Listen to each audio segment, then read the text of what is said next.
Welcome, everybody. What is up? I've screwed up the time two different times trying to schedule this live stream. Scheduled it for 2 hours ahead of the time I wanted, and then I scheduled it for 10 p.m. at night. So honestly, I didn't really get to give a big update for everybody and let everybody know ahead of time. Normally, it schedules an hour ahead, and then it gives everybody notifications. So normally I'll schedule it a couple hours ahead of time, but today I screwed up the time and didn't realize until right before I sat down. So we'll wait a second, make sure everybody's joining in here. Everything's good. Probably have a little bit less to start off just because of that reason, but it's all right. I want to make sure we get everybody their opportunity to jump in. Make sure that my audio is good. If sound is off, audio, video, anything's off, please drop a comment in the chat so that we can make sure. Getting some people in here. What up, Tej? Good to have you in here, my brother. I see you jumped in really early. I don't know if you'll be live with us right now, but hopefully you're still with us. Metis does look bottomed. It looks really great. Metis is currently my biggest investment, so we're looking to hold this thing to the absolute moon. Accumulated more Metis than anything on this dip. You know, I did buy a lot of C network as well, but for the most part, it was mainly Metis. That was the big thing that I was trying to buy. Looking forward to what it does this year, just mainly because, I mean, what I was doing was I was pretty much just scrolling through the list of coins. I was looking at like CoinGecko, right? And I'd go through the list, and it got to the point where I was at like, man, like page 6 or something like that. And I was at like hundreds of coins that I'd already looked at that point. And then Metis was all the way ranked at the bottom, basically. So I was just sitting there and I'm like, man, there's no way that this thing doesn't just explode from these levels. Like when I look at all of the cryptos in the market, to me, Metis is the most obvious undervalued one. So let me focus on my big ugly face. My face is super red for some reason today. Let's see. Audio good, video good. Shout out Jay Freak. Good to have you in here. Thank you as well, Shroot. Good to have you in here. Blake, what up, my friend? Good to have you as well. Always happy to have you in the chat. Blake's in the VIP as well, so it's nice to have him inside of all of those. He always has a lot of really good information to share, specifically with AI stuff. What's your target for Metis? I guess we could pull up the chart real quick. Let's pull it up really quickly. Can't fade Vitalik's mom. I agree. Nobody should be fading Vitalik's mom. But that's the thing, is I honestly think that's kind of another reason for why Metis is such a good buy, is because Ethereum is in the toilet.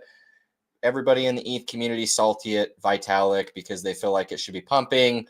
You know, obviously we're not going to see true alt season unless Ethereum is rallying. But in the same way that, like, you know, Metis is directly correlated to Ethereum. So if Ethereum has no hype coming into it, there's no reason that anybody would be like, oh man, Vitalik's mom, this thing's the future. So it's kind of speculative right now, but I expect that once the price of Ethereum picks up, it goes into new all-time highs. We see, you know, our true alt season and on-chain alts are taking off for the first time. Not the first time, but kind of the first true alt season that we're going to have. At that point, I think Metis is going to run. So we're just kind of waiting for Ethereum. That's ultimately the story across the board on any altcoin you're talking about right now. But let's take a peek here. We're going to pull up this all-time graph so I can, man, do they even have an all-time graph? We're going to pull up the trading view chart because I'm pretty sure that it exists over here. Which one is it? Is it KuCoin? It's always such a trick. It's not KuCoin. Finding the full price history on certain altcoins. Yeah, I don't know. I can't find the full price history, so we're going to go back to the one we were just at because this is pretty much it. So when we're looking at the entirety of Metis, it's just barely catching this bid. I don't think it's going to sell and break through support even if the market pulls back again. This to me just looks like somewhat of a double bottom type retest. If the market's going to reverse here with Bitcoin, this thing's going to reverse and it's going to start breaking up. But the big thing for Metis is if Metis can get back above the $70 high that we just were below, or had just made, I should say. If we can get back above that, that's what sets us in for the new all-time high run. Because I think that if we get back above $70, the move to get back up to like $200 is going to happen really quickly. So if we're talking about where we could go all-time, I'm going to share with you guys this tab because I know for a fact that this has the full price history of Metis. It's just going to blind you guys that are used to my dark charts. So when we're looking at Metis on the full price history, this entire last move here is just a wave one impulse, and our last cycle is also a wave one and a wave two. So you have a wave one and a wave two, and then you have a wave one and a wave two. So I always tell you guys, stacking one waves are extremely bullish. Every time you see them, it's before a big move happens.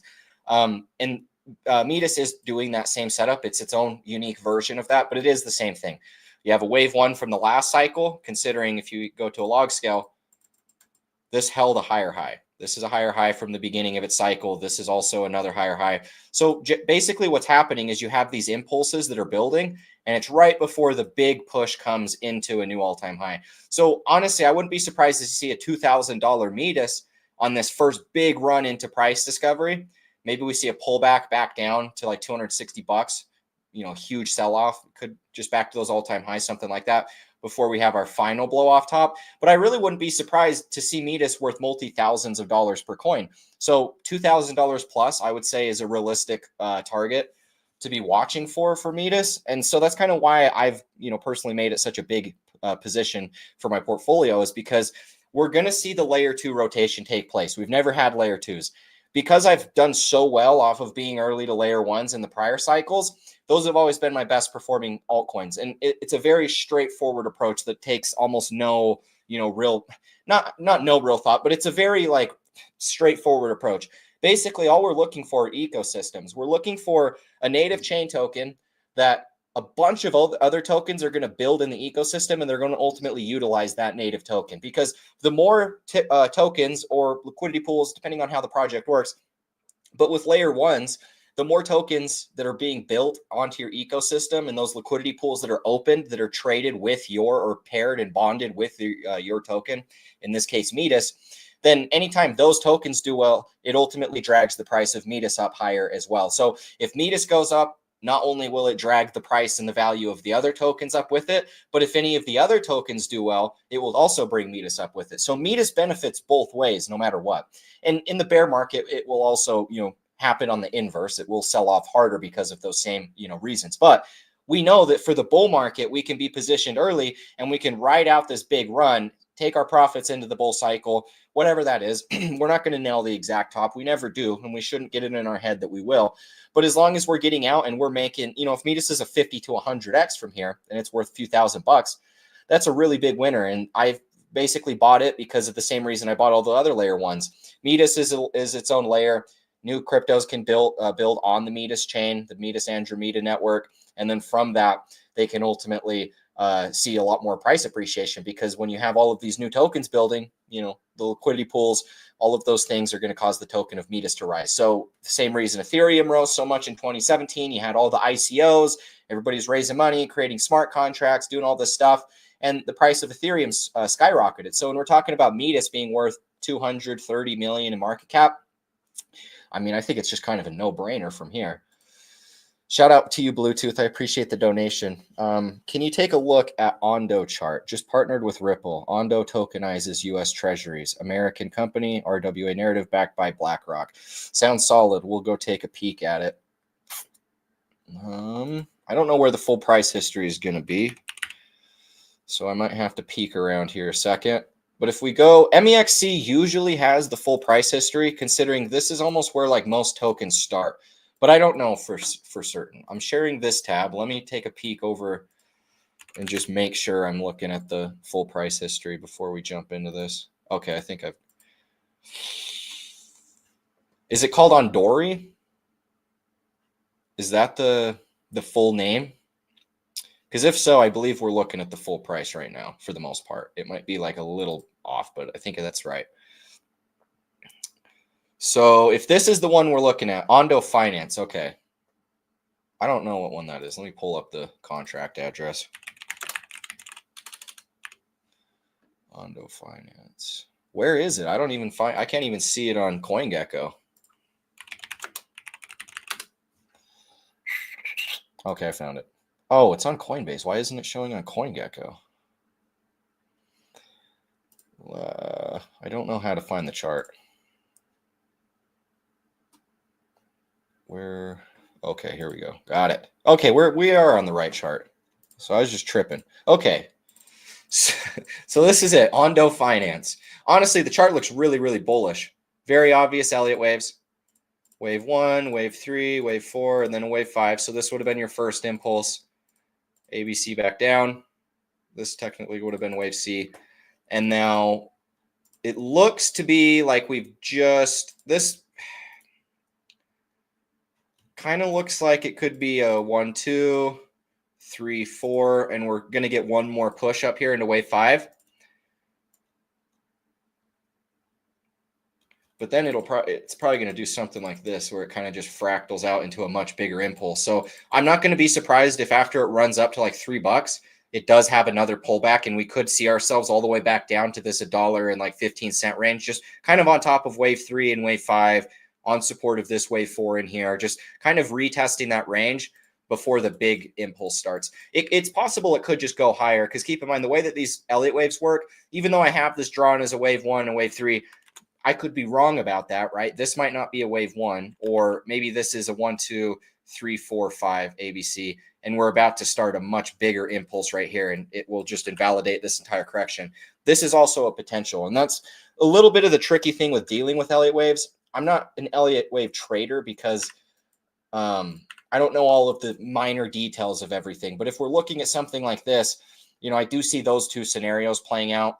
And I think that this is going to be a good setup because, like you said, honestly, any project working with Ripple and XRP currently, and also being an American crypto, I think that those are going to be two really big narratives that we're going to watch, because in the last cycle, we had the Chinese rotation. There was a period where everybody over here was like, oh my gosh, like China is the future. Like we should be buying China cryptos. So then there was all these cryptos over in China that started pumping. In 2017, it was the same way. What the heck was the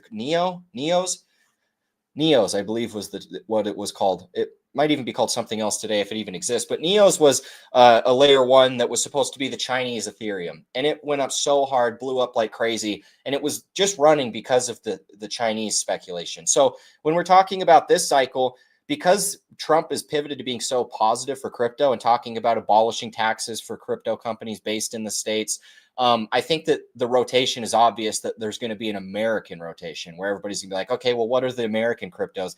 And those are going to be the ones that they focus on. So I really do believe that any crypto building in America is honestly going to benefit a lot from these the positive laws that are going to be passed. So I think that's something to be paying attention to. Any crypto that's being built in America, could be a good opportunity. The thing with Ondo, I don't know what the market cap is. The market cap is $4.8 billion. So to be completely honest, would I buy this? No. If it was going to actually be, like tokenized treasuries and things, and it got massive adoption, it very easily could be worth more than that. But at $4.8 billion and already being listed on Coinbase, the issue I have with it is it's just kind of like, I feel like the gains are almost squeezed out a little bit. So it's not necessarily that it's a bad buy, because fundamentally it looks solid. But I just think that when you're trying to buy something, you might want to focus with a little bit lesser of a market cap. Although I will be one of the first people to say market cap is a flawed metric of valuation. I will say that right from the get-go. So, I'd have to look more into Ondo, the tokenomics, the supply, all of those things, because ultimately that also dictates the way price moves. XRP changed to ETH now. What you think? I don't really do a lot of that. If I get into a long-term hold, I hold my long terms until I take my profits. What I found is if I'm trying to switch and rotate back into different things, I just lose money. So it's just not worth the risk in my eyes. So I wouldn't say to do either. I just hold your XRP personally, especially because it's been doing so well. Like, you don't really want to sell the coin that starts pumping really hard. A lot of people do that. They get into this coin early and it starts running hard, and then they think, oh man, I made all this money and my other stuff hasn't moved. Think about how much more of the other stuff I could have. So then they rotate it, and then the other stuff continues to not move, and then that thing that they sold just outperforms it the whole way. So it's just better not to mess with that. Yeah, they have meme coins over there. They had a mini run before. I'm gonna sit in Metis and let the degens pump the bags. I mean, here's the thing: you could easily just get into the ecosystem too. You can play with some of the ecosystem altcoins as well. And play a little risk. It's also in the World Liberty FI's portfolio. Yeah, so honestly, anything that Trump's going to be buying, I also think is a pretty easy bet to just, buy it. Is some of the gains are going to be squeezed out at this point? Yeah, but, it's safe. I don't think it's a bad idea at all to get into some of that stuff in my eyes. Yo, what up, Vibra? It's good to see you in here, my friend. Don't fade Qubic. The founder is Satoshi. I've gotten laughed at for a year, but it is true. It's the best AI play out there, in my opinion. Keep crushing, bro. I appreciate it. I remember you telling me about Qubic. I remember looking it up on CoinGecko. Where is CoinGecko? When you have like 8 million tabs pulled up and then you can't find one, what the heck? All right. I think I closed out of it. I always have so many tabs opened at all times. Oops. Ondo or Qubic. How do you know that he's Satoshi? 277 mil. Okay, see, it's in that same sweet spot range. Held this higher high. It's going to reverse. Honestly, now is kind of the last time to buy it. Look at all the volume that came in down here too on that breakout. That's a really good sign. That's everything you want to see. But I'm curious to know why you believe that he is Satoshi. Because that is a very, very, very bold statement. To be honest, the only people I've ever heard claim to be someone Satoshi is the Craig Wright people. And I'm not gonna group you in with the Craig Wright people because, well, we all know about those people.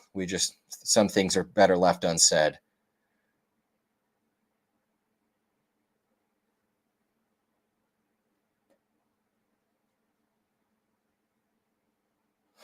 John McAfee is Satoshi. Honestly, John McAfee, I miss him. He was a legend. We would have been having so much fun had we have had John McAfee in this cycle.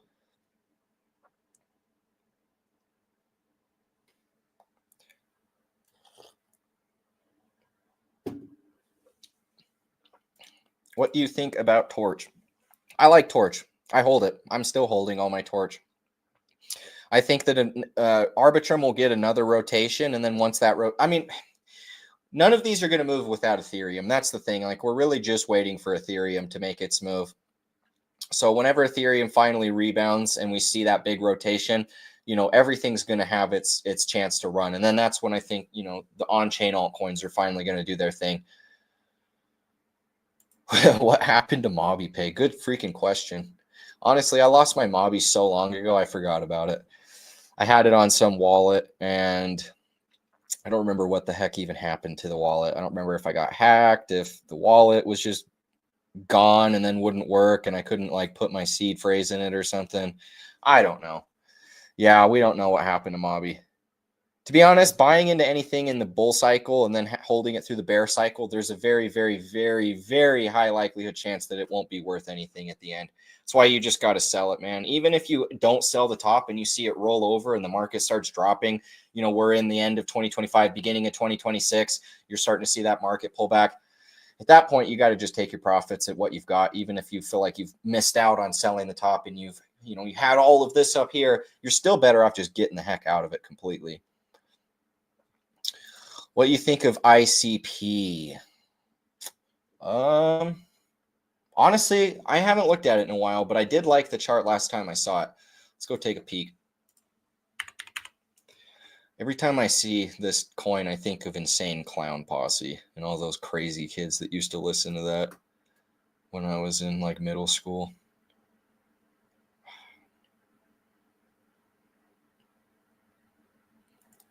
I don't know what has the full price history, so we'll go to Binance. Yeah, chart looks really great in my opinion. Mainly because when you see these big prior cycles,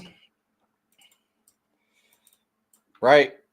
I don't believe any of that crap, but either way, it got added to exchanges here at $250 and it's worth like $9.50. So massive correction, sold off tremendously.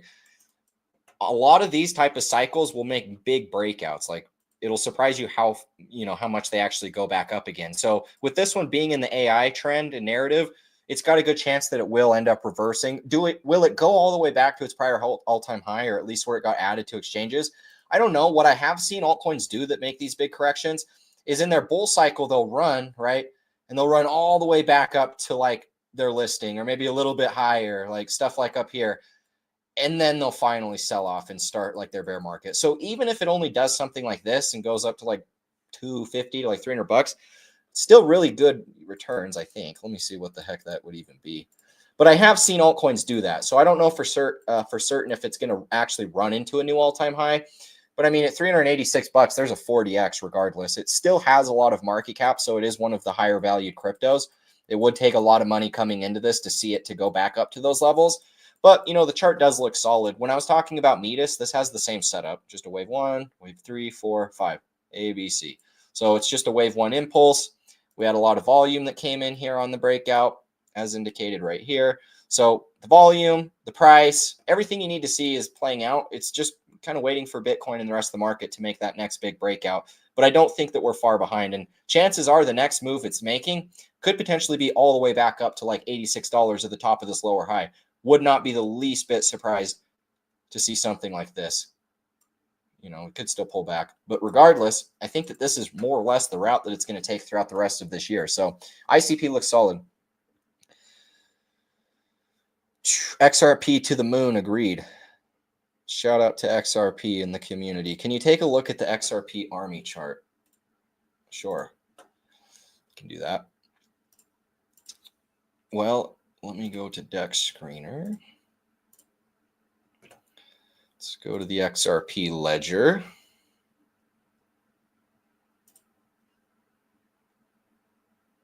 Army. So it didn't hold the breakout because in my last update, we were right here. We might not, we actually were in the middle. We were up here and I said that it was either going to break out or it was going to reject off this resistance. As long as we held this red box, then I felt like it was going to reverse into new all-time highs.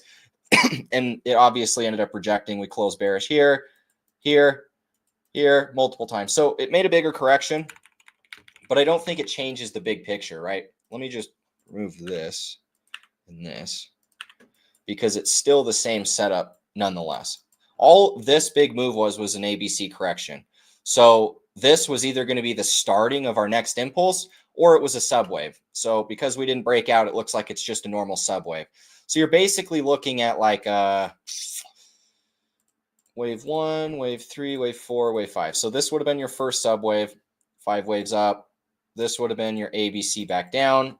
It still held a higher high from the beginning of your impulse down here. So it only just made a 1-wave impulse. This is just a subwave. So basically, once this thing finds support, which you would like it to find in here, even if it comes back down a little bit lower and makes one more final correction right here, you want to see it hold back down in this level. Because if we were to fail support and drop like this, it would invalidate the wave count. This entire move wouldn't be an impulse.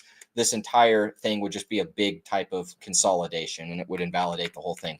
So I do find it likely that as long as we hold support back down in here at like 6.5 cents, approximately 0.06, it's going to end up making that next big run. So it's really just riding around the rest of the market, right? Because all of these are liquidity bonded to XRP. So if XRP makes another big run and starts going into a new all-time high, all of the altcoins bonded to XRP and the liquidity pools are just going to rise too. So the thing with the meme coins is they can kind of move interdependently, like depending on what XRP does. But if XRP is trending up and it starts correcting, in the corrections, altcoins can run, but it still has to be trending up. There has to be the optimism. So, you know, with XRP doing really, really well, I think that regardless, you know, XRP can just make one small breakout and these type altcoins can just instantly run to their all-time highs. So a lot can change with the meme coins is my point. You know, we'll just watch and see what XRP does, but I'm confident that with XRP looking as bullish as it does, getting ready for a brand new all-time high and a price discovery, we're going to see this thing go, you know, super crazy. Not just XRP Army, but all of the meme coins in the on-chain. And there's not really too many people that are talking about them yet. Check out SLT on the XRPL. Unruggable. What was it? SLT. Let's take a little peek.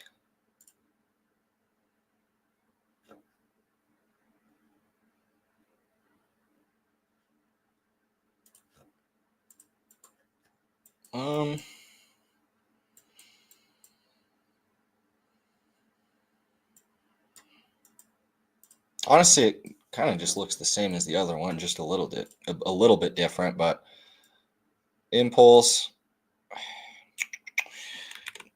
This kind of looks like, this could be a wave one, which it probably is, or this, I don't know exactly what the wave count is, but the chart doesn't look bad. The only thing is it's still below resistance. So if it doesn't break out right here and it gets another big sell-off, it could realistically like come back down like this. Big thing is we need it to get back out of this downtrending resistance. But if it were to flip this, it probably just ends up reversing, because this in and of itself could be an impulse. 1, 2, 3, 4, and a 5, A, B, C. So if we hold this support and this ends up being our lowest low and we reverse, then it would just go into a new all-time high. However, if we continue to trend below this resistance and then we start to make lower highs, honestly, I wouldn't be surprised if it came back down to some of these lower levels. But those are the big things I would be watching for. I don't know anything about the project itself. I'm just charting it for you. Curious, what do you think of the Dsync chart? I'm in from way lower, but the chart is a little different than I'm used to seeing. Dsync. I do not know.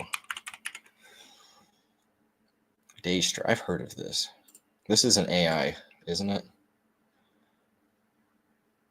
D-pin and AI. Okay.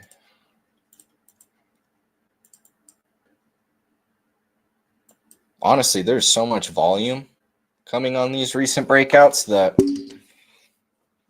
I mean, this is an obvious impulse. 1, 3, and 5 waves up. Classic ABC back down. This looks like an impulse.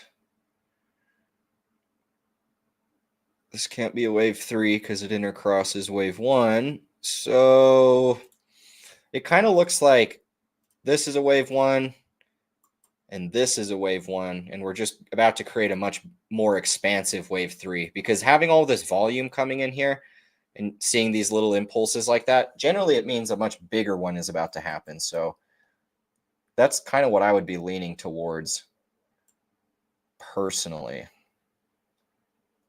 because volume precedes price. So seeing volume like this is honestly a lot more of a good thing than anything. So it is possible that I guess that it could make one more correction with the market if it were to like fully retrace, but I'd be surprised if it ever went lower than it was.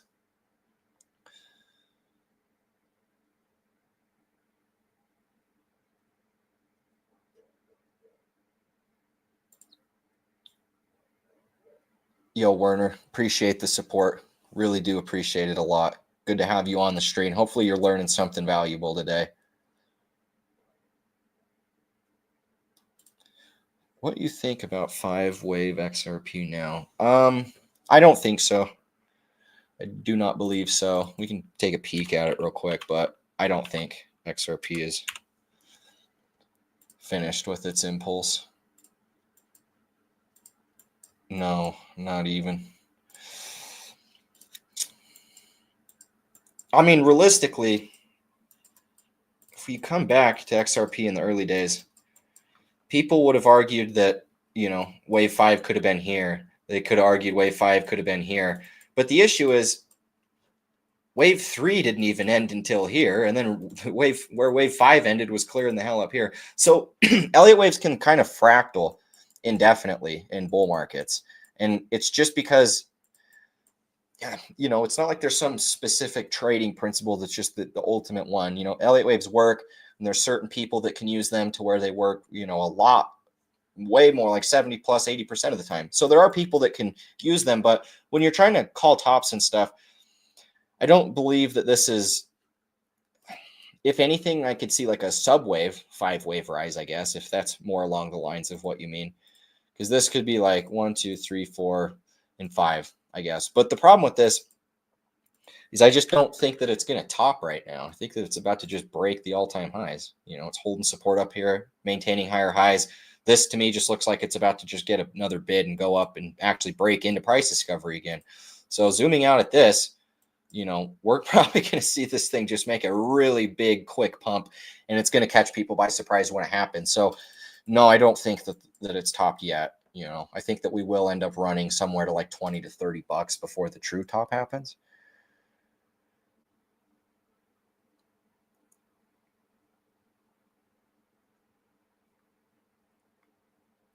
BTC analysis. Yeah, I can pull up some corn. Oh, I didn't even share the tab of XRP the whole time. Sorry, guys. I thought I clicked it. Yeah, XRP. I was going to say, I don't think XRP's topped yet. I don't know. I just talked without the chart. Oh, well. Hopefully you can understand. Corn, same situation. It's about to make a new all-time high. I'm pretty confident in that.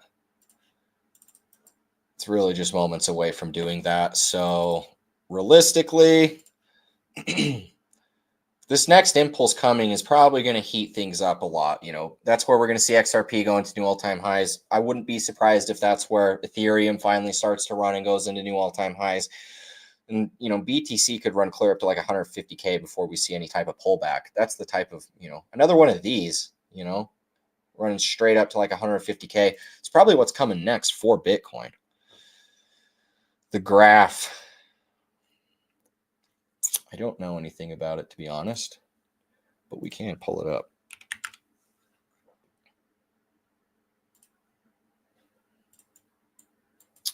Chart looks similar to some of the other ones I've just recently covered, like even Metis. It's like a relatively similar chart. This has held a higher high from its last cycle, so technically this could be wave one. So if this is going to see any sort of significant adoption and it is going to run to a new all-time high, then the next move coming would be a wave three. So it's going to be the most parabolic, the most impulsive, all of those things. The most volume comes in. But that is if it ends up getting that adoption. I don't know anything about the project in and of itself to be able to really say, but I do like the setup nonetheless. You know, you have a wave one here. You have a wave one here. And even this thing kind of looks like a little subwave of a wave one too. So you have these stacking wave one impulses. Good volumes coming in here, more volume than even what we had on the first cycle run. So everything you need to see for a reversal is playing out. And where I do think that we would run next in this reversal, it's going to be back up to fair target, almost $1. Higher target, $1.34. I think that that's where it's going to run to on this next move. Do something like this before it keeps going up. You know, that's approximately what I think is going to be taking place for us over the next little while. But, you know, if this thing's going to get a lot of adoption, then wave three could get really impulsive and this thing could just go super parabolic into a new all-time high. I've gotten into markets in the last cycle, in the bear market, when they've had their prior bull markets, they just kind of are making their little higher highs and going sideways. And I've seen them go up insane. Like Decentraland was a good example of a crypto like that. For example, if we pull up the chart, why don't they have the full price? It's like one of the biggest charts out there. So this is an example of that, right? Where you have that first run, that correction, it's just kind of going down and sideways. I put $500 in somewhere around this period. Can't remember exactly what the price was, but I put $500 in. And then when it ran into a wave three, my $500 became $100K at the top. So going into this bull market, there are certain altcoins, any altcoins that did this type of a pattern where they're holding higher highs. Because if we go to a log scale, it'll be easier to see. Even at the correct, wow, that wick came all the way back down. It actually made a new all-time low on that wick, but it held support. That's the thing. The wicks don't count. The candle bodies are what matters, and the candle bodies did hold that support. So when we're looking at these, you know, as long as they held support and they made a higher high, wicks don't count. As long as the candle bodies are closing higher high, then it shows that a wave three is coming next, right? That was right here. Wave one, wave two, wave three, wave four. And now this one's getting ready for a wave five. But all the altcoins from the last cycle that are kind of just down in here, they're getting ready for this, the wave three. So not all of them are going to pump as hard as Decentraland. A lot of that was just the metaverse hype from the last cycle.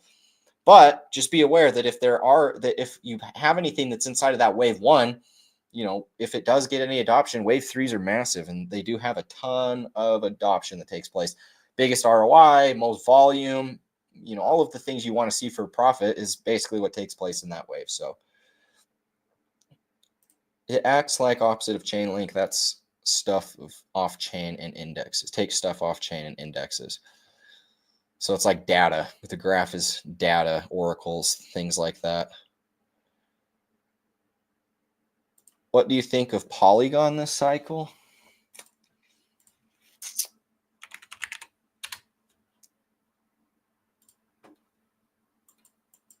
Well,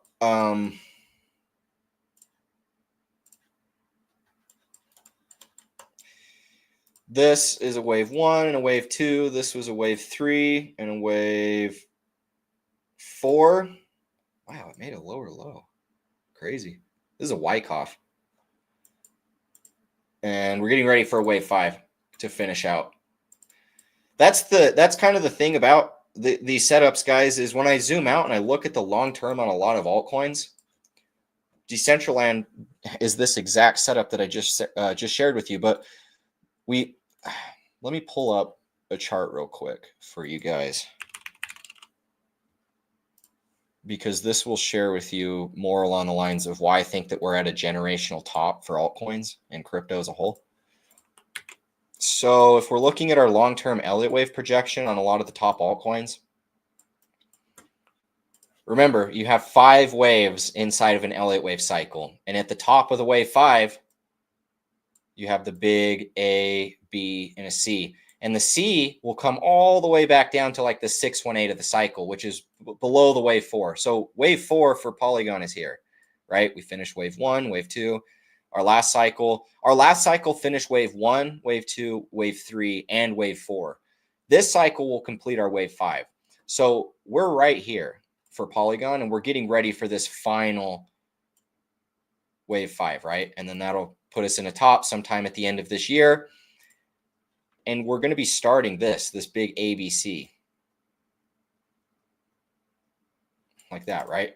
And this thing might not ever come around again. Like, it literally might be dead after this cycle, along with almost all of the cryptos, if not all of them. Like, for the most part, not all of them are going to be dead, obviously. But I'm telling you guys, the institutions here is not some reason to just hold everything for till forever, like infinity. A lot of people think that, oh my gosh, we've been accumulating for 3, 4, 5, 10 years now, getting into these cryptos early for the institutions to get here so that we can hold forever.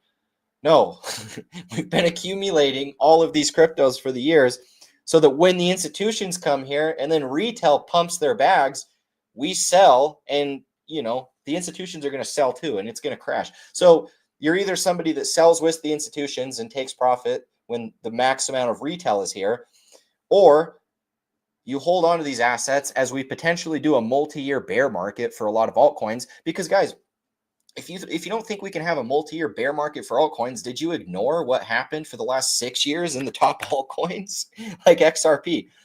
It's a perfect example of what can happen after you have a big, big, big run in the altcoins, right? So prime example of this. XRP goes sideways, has its massive, massive move. 5 waves up, big blow off top into wave 5, captures all that value, right? Well, here's what it did in the last cycle. Made a lower high. It didn't, but here's the sketchier thing. Imagine these altcoins do the same thing, right? So if we go back to Polygon, theorizing here, if we go back to Polygon, it runs all the way into this wave 5, and then we do the same thing XRP did, where it just instantly corrects all the way back down to its support again, and then just kind of trends sideways here. Well, assume everything goes into another cycle. Bitcoin goes into a new bull run. Ethereum goes into its other new bull run. Or maybe it's only Bitcoin. Maybe it's only a handful of altcoins that go into another new all-time high because there's not enough money to go around. We've already hit max adoption for the most part. At that point, some of these altcoins might make their lower highs, but then they might just drop off a cliff at the next bear market, right? So when I'm drawing this out, notice how you have a wave B. That might be what happens for a lot of these altcoins. Wave A, wave B, and then when we start our next bear market after, these things are going to fall all the way back to another brand new all-time low, coming all the way back down to levels we never thought they would.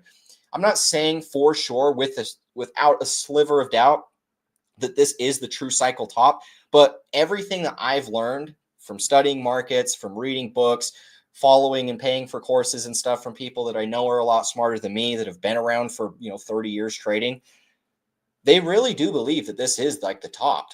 And like, not saying that Bitcoin can't go into another new all-time high, but it's going to be like a very small amount of altcoins that have a new cycle, like Bitcoin, Ethereum, and maybe like a few others. The ones that solve the absolute most, that do the most, the AIs, the NVIDIAs, the Googles, those are the ones that are going to stick around. After that, almost all of the other ones are going to die completely, in the same way tech stocks did. Look at the internet bubble. Look at penny stocks. Look at every single hyped market cycle since the entire beginning of history. They all follow this. Crypto is obsolete. Most cryptos are garbage. Most of them do nothing besides what the other idiot did before them in the last cycle. They're clones, they're forks. They're propped up by all these big money people that are going to dump on your head, that have no real belief in the longevity of the projects. Crypto is here to make us money. And, there is a certain level of true adoption. There is a certain level of like true, what's the word I'm looking for? Like, I don't know what the word I'm looking for. Like we've created real value here. There's revolutionary technology, right?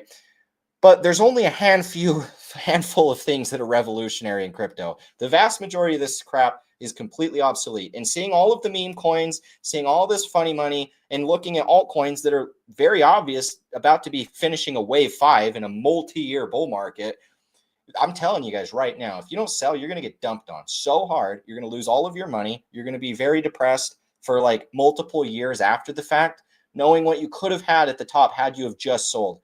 And I'm not saying you got to sell the exact top, because I'm not going to sell the exact top. I would bet almost any amount of money you're not going to either. We don't need to. As long as we're getting out at the top and we're realizing that we're staring face to face a year down the line, we will be smack dab at the beginning of a multi-year bear market potentially. You don't want to be the guy that's sitting there, I'm in good cryptos. It'll come around again. These have all this adoption. They're partnered with this. Look who bought this. BlackRock bought them. And then you're going to see them drop and you're going to be like, oh my God, there's my life-changing wealth. There goes, how am I going to pay off my mortgage now? How am I going to pay off all these cars? How am I going to do this?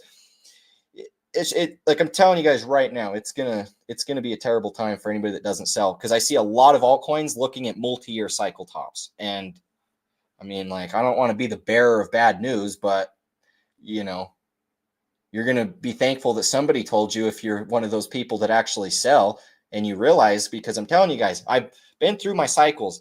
No matter what, and any of the cycles, you were better off selling and forgetting about crypto for a couple years and then just popping back and buying some crap. That's honestly the people that perform the best.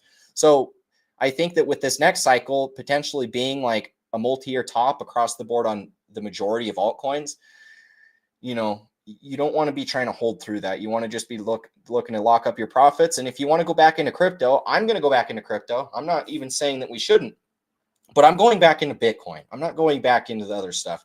Probably not even going to go back into Ethereum, right? I'm much more focused on the thing that is the safe haven, the golds, the silvers. I might speculate and get into the uranium markets because I've been studying them for years at this point, and I know that those are a great opportunity. There is other opportunities out there, and the problem that we have is in crypto, we make so much of an opportunity so quick that we assume that it's going to happen forever, or we get it in our head that, why would I ever get out of this when the opportunity is so good? I should just stay in here because I'm never going to make this much money anywhere else. I've never made this much money anywhere else. And then you lose it or something. So you got to take your profit and get out and then go put it into other things, right? So we just really got to get in our heads. That's the premise of all of what I'm explaining. We got to sell. We got to get in our heads. We're going to sell. We have to know that the end of this year and even before, we got to be looking to take our profits. And if we're doing those things, we're going to evade and get away from this multi-year cycle top of death that is going to happen across the board. Because guys, look at this. Where is the chart? We're going to look at Decentraland. This is the most obvious 5-wave rise I have ever seen in my life. Like, I am telling you guys right now that this thing is going to get demolished in the next cycle. And I'm an early investor, so, I'm trying to warn you guys. We have a wave 1 right here. This was our first cycle, and I'm on a weekly time frame, so this doesn't look like it's that long, but this was our first cycle for Decentraland, right? Now, you go into this first major move. You have wave 1, Then you get this massive wave 3. 1, 2, 3, 4, and 5. So this is wave 3. This is wave 4, right? We only have one more move coming until the end of wave 5. So we've finished our impulse here. Like this next cycle is the top of this before it, does something like that. Like I really do think that even if it just fully retraces and comes back down to like where we're at today, it doesn't even make another new all-time low from there. That in and of itself is so gnarly and will be so gnarly that it will demolish everybody. So I'm just telling you guys that I see a lot of multi-year cycle tops on altcoins based off Elliott waves. And I don't think that all of them are going to die. And I think that there could be new cycles for select few, but man, this everything, all kinds of funny money to go around. It's not going to be that way after this bull run. Like this will be the end of it all, in my opinion. Sell in May. Oh, if you want to be a billionaire, invest in hydrogen.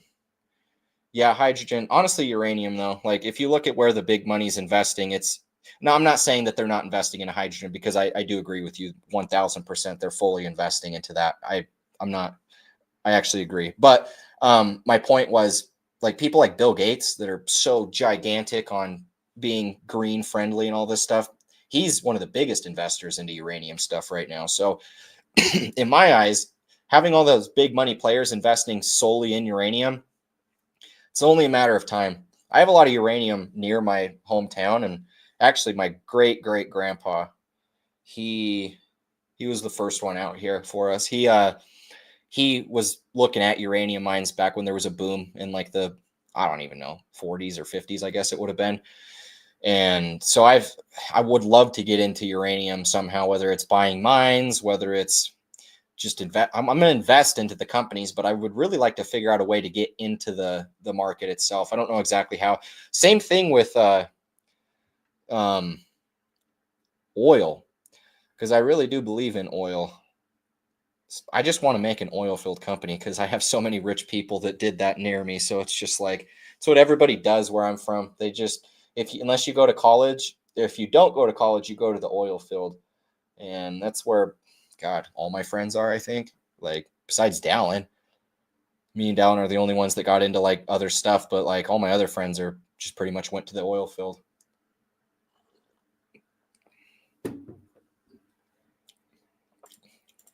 Sell in May, go away. Yeah, honestly, if you look at all the prior cycles, May really has been a prime time to get the heck out. I used to make fun of people for saying that, but I mean, the data really doesn't lie. It really does like to sell off in May. Is DOT dead? This guy says DOT is dead. I don't think DOT's dead, no. Do I think that it's going to, be the next big layer one like it was hyped to be in the last cycle? No. But at the same time, do I think it could go to a new all-time high? Yes. I still hold my DOT. When Rap Dog? Good question, man. That is the ultimate question. What does it look like? It's still going down eternally. Pulling it up. The problem with these type of bottom formations is they trend diagonally down. So they look kind of sketchy. Excuse me. They look kind of sketchy up until the point they finally reverse. It could make a lower low still, but once you get that reversal that sets in, it's usually just one big green candle, kind of like what this one did right here, except instead of reversing the entire thing, it'll kind of hold that support. And then it'll go, right? So we're pretty much just waiting for this. Once you see this, that's the go-ahead that Rap Dog is ready. Until that, it's just going to probably keep riding this down sloping diagonal. It still has plenty of bullish divergence and all that, but the market can stay overbought or oversold for long periods of time. You got to see the volume and the price start to reflect that same relationship. So that's kind of what we're waiting for with Rap Dog. When will this bull run end? The end of this year. What do you think of the S&P 500? Looks like it is in top and number mode. What does that mean? You mean like it looks like it's going to top? Because to be honest, the S&P 500 has looked like it was going to top forever. It just goes up. The issue with the stock market, and really the issue with almost any market for that matter, but the S&P 500 specifically, the S&P 500 is liquidity bonded to the US dollar. So as they print more US dollars, the S&P 500 has no choice but to go up in value. So until they quit printing dollars, and that's the funny thing, is the way that all this ends is hyperinflation. So the price of the S&P 500 would just go indefinitely, and it probably wouldn't even crash. It'd just be that the dollars would be worthless, so there would be no like monetary gain from any of it. So, you know, I'm not going to call the top on the S&P 500 unless you're trying to call the top on the dollar, because, you know, I don't think that we're quite there yet, although we are getting closer and closer. Had some DNN. Is that Denison? Oh, I sold uranium stock already. Man, I'm holding all my stuff. Let's go pull up some uranium stocks. Let's see how our friend did here. It is Denison Mines.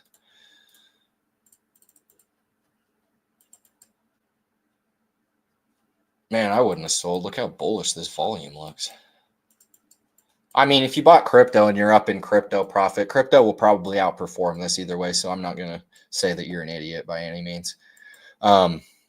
But if I'm going to put money into the stock market, I leave that money in the stock market. If I'm going to put money into crypto, I leave that money into crypto. Until with crypto, the only rule is once I sell at the bear market, well, the end of the bull market, and I lock up that profit, then I rotate it into the other markets, right? I don't only keep it into crypto. But if I'm like, I don't know, basically I am being hypocritical at that point because what I'm explaining makes no sense in your situation. So just ignore what I'm saying. You made profit, you won. I just think the chart looks really bullish. So, you know, I wouldn't even say it's a bad thing to get more and just hold it. Keep a moon bag. That's what I would say. Keep a moon bag. At the very least, don't sell your whole position. Keep a little bit that you can hold on to because it's going to do really, really well. Why are you so bearish on the future of crypto? I mean, like, because all the warning signs are there. Like, well, the things that you're looking for a true multi-year cycle top are there. The Elliott waves are showing cycle tops. The institutions are here after a perfect 15-year, trend, which historically is about how 15 to 20 years is how long it takes technologies to get adopted massively. Crypto's outpacing all of the other technologies as well. And I think it's, you look around at what is worth billions of dollars and it's garbage. Like there is no real value in a lot of this crap. It needs to go to zero. The market has to restructure itself. There's too much funny money going around. And if you weren't here going all the way back, this is technically, this is almost 9 years in crypto for me. It might be my ninth year. I need to, in a few months, it'll be 9 years total. This April of this year will be 9 months total, or 9 years for me in crypto. Like if you go back and look at how much it's changed over that period, I have nothing but confidence that we are very much at that cycle top. Now, when I say multi-year cycle top, I still think that certain altcoins and Bitcoin will have cycles. But this idea of us just every 4 years making another blow off top and making a brand new all-time high, it's not going to happen like that. Like it just won't. Even this bull market might be a little different. The last cycle was different. We peaked at the end of the year, but it was barely a new all-time high. It was some stuff didn't even make a new all-time high. So every cycle, it's already a little bit more unique. And every time we have to be aware that there can be differences. This cycle, because we have institutions, because we have all of this adoption, I think it has that likelihood chance that it ends up being a more significant blow off top, maybe like how it was in 2017. And the problem with that is if we're going to have a significant blow off top, we're going to have a huge bear market on the way back down.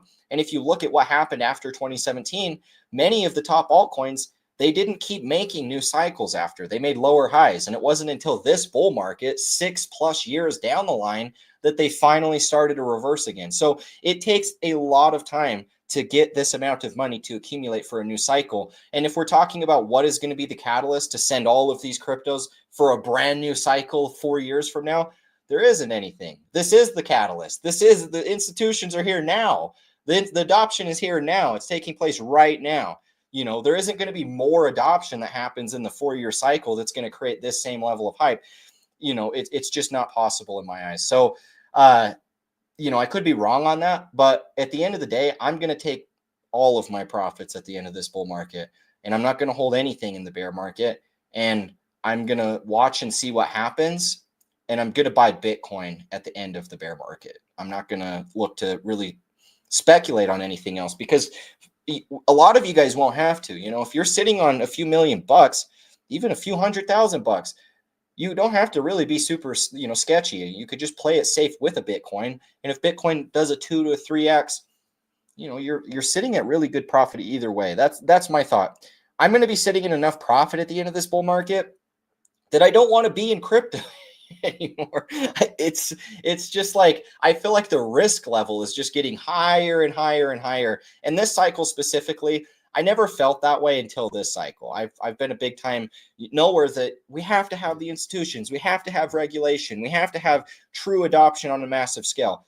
We haven't had that until this cycle. We're starting to see that taking place. So that's my big reason for why I'm so bearish. Like, the big warning signs that I've personally been looking for the last 8+ years investing didn't happen until this year. So that's kind of the issue that I have with this cycle. I just, even if it's not the true multi-year cycle top, the bear market that follows this cycle is going to be so gnarly, you're going to think it is either way. So what are your thoughts on PulseChain? I know you go where the most gains are, so PulseChain really hasn't been mentioned, so I was curious. I mean, I built a project on PulseChain, so I don't know. That should tell you my thesis on it. I am bullish on PulseChain. I really do think it's going to do well. The issue with PulseChain is always going to come down to Richard Hart, but that's also the benefit of PulseChain. PulseChain doesn't go up without Richard Hart providing liquidity and pumping it. But at the same time, when you have lawsuits and things, it's also going to hinder the upside of what Richard can do. But at the end of the day, based off what we've seen with the lawsuits and the SEC's track record with these lawsuits, and when you're looking into the details of the Richard Hart lawsuit, there's nothing in it that shows that he's going to lose the lawsuit. And if you look at all of the other lawsuits, the SEC has a massive losing record against all of these different companies that they've came out and sued. So if you're talking about these different companies and having all of these big lawsuits, and they've actually lost almost all of them, and then you're looking into the details of Richard Hart never sold any tokens. He raised money. That was the only thing that he did. And he tornado cashed the money. So you could get into maybe some legalities there, but that has nothing to do with PulseChain or the ecosystem. That has nothing to do with Hex. That has nothing to do with any of the other things. That's either Richard getting slapped with a fine and maybe having to do a little bit of, I don't even think he'd get any time for something like that, considering if you look at like what CZ and what Arthur Hayes got, those guys were legitimately manipulating the market, counter trading against their people, and were proven to be doing that. And they got slap on the wrist. So Richard Hart's got more money than all those guys, probably. Maybe not CZ, but I wouldn't be surprised if Richard has more money than CZ. The dude literally is the biggest DI holder, and the amount of thousands of Ethereum that the dude raised in 2017 for Hex was insane. I'm telling you guys, he's got so much money. That's people hate on Richard Hart, and the guy's obnoxious as hell. I'm not going to deny that. I can't stand Richard Hart a lot of times. However, he's really, really smart when it comes to understanding liquidity. He is very smart when it comes to understanding supply. He was mining, Genesis blocks with Satoshi. So he's one of the most legit people in the space, one of the biggest investors into Bybit. He's invested into some of the very biggest crypto companies in the entire market. The dude's worth so much money because he really knows what's happening in the market. The thing is, people hated on Hex because he held 90% of the supply, and he told everybody it was better than Bitcoin. So people just naturally assumed that he was going to scam everybody by selling tokens because he held 90% of the supply. But he didn't do that. He held the tokens, and then it just made it easier to pump, right? So there's this big negative stigma around Richard Hart, which I also was one of the people, projecting as well. But when you look into it, there just isn't anything behind it besides FUD. And when you're looking at how somebody that in his situation that's as rich as he can just provide small amounts of liquidity into his coins and pump them significantly, it's people are going to realize that they missed out on PulseChain and the entire ecosystem. And that's fine because, I know that thing's going to pump really hard. And a lot of you guys know it's going to pump hard. And even if you decide not to jump into it, there will be other opportunities. But I think it's a good speculation. It's a good speculation play on my part, and I believe in it enough to build a project on it. So we'll see. getting a lot of C recommendations, so we will take a quick gander. The good old C network.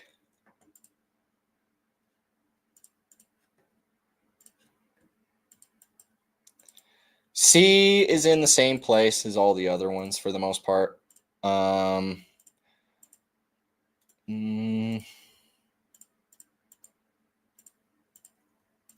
5 waves up. ABC back down. So I do believe we're at the point of reversing down in here. I don't think we go any lower. I think the market will reverse, and this thing will start its next impulse to a new all-time high, because it's going to make a pretty quick breakout in my eyes. You know, this is going to be one of the premier layer ones this cycle. It's one of the new ones. It works really, really great. If you guys have actually used C-Chain, it's awesome. I love C-Chain. Between being able to use EVM or CosmWasm smart contracts, it's really nice because it just gives your project more ability to be able to be more compatible with other smart contract platforms and stuff. So it's fast, it's easy to use. There's a good community behind it. You know, I really do think that I think it's gonna do really well, big picture.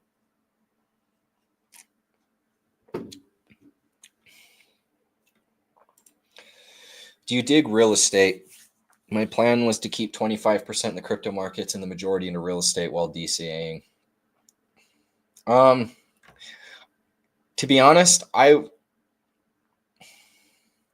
don't not like real estate. I mean, real estate's like, as long as there's an economy to back and like, you know, like prove ownership of things and whatnot, then at that point you can't really go wrong with real estate. You can own your own land, and there's always gonna just be less of it as more people are born and whatnot. So I don't look at real estate as a bad thing, but it's in a tricky point right now where we just have so much debt everywhere that, you know, the values of things are going up so much that it's almost hard to have a reference point on what's a good buy anymore. So, you know, some of those things are a little bit trickier to play, but I don't think it's a bad idea. You know, accumulating as much as you possibly can, it will always hold some value. So I don't think it's a bad play, especially if you got a bunch of money and you can get a few rental properties. And the great thing about having credit is, you know, the best way to play real estate's without really just paying up front. Just use your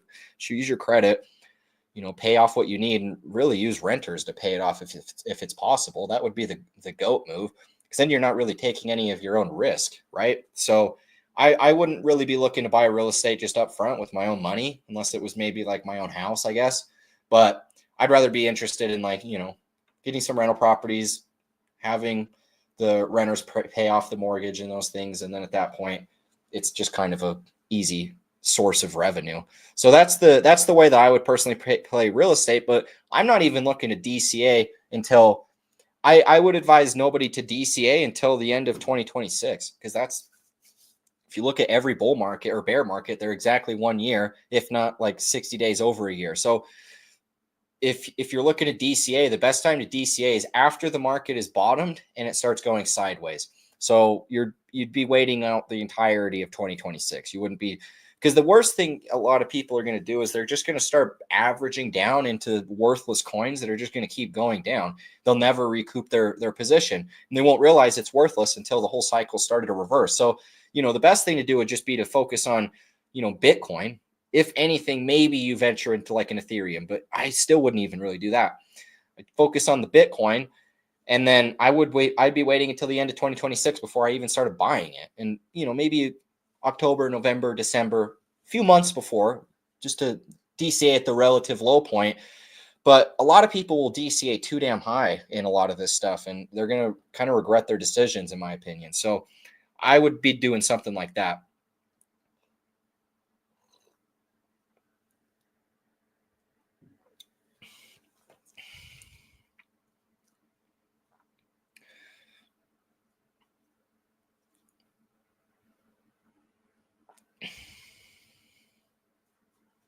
Hmm.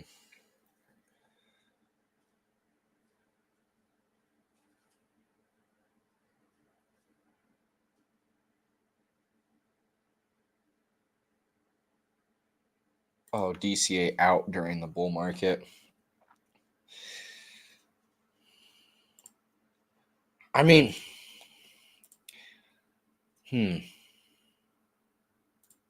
don't think it's a bad idea at all. You know, diversifying your profit anywhere, I think is a smart move. And I don't think you should, regret any.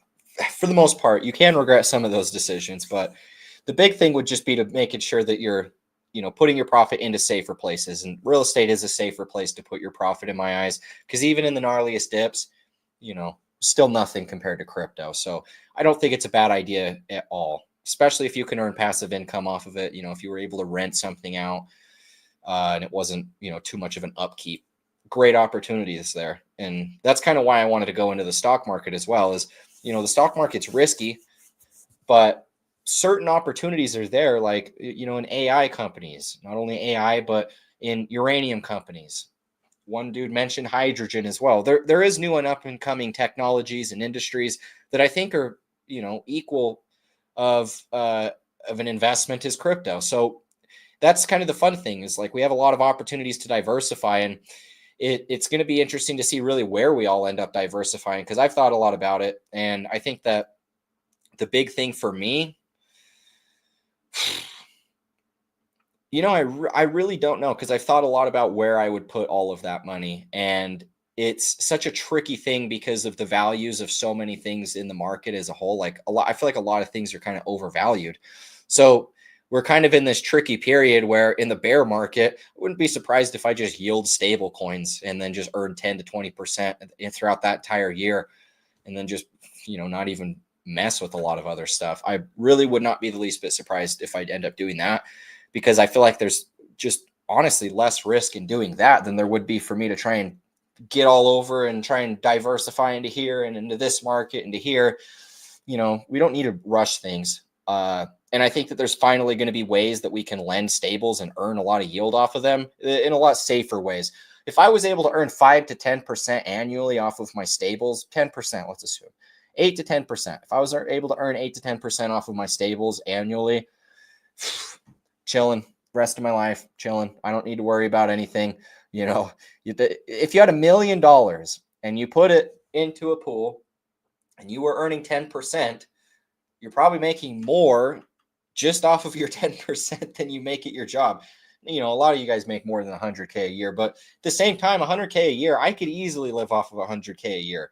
I don't really spend very much money.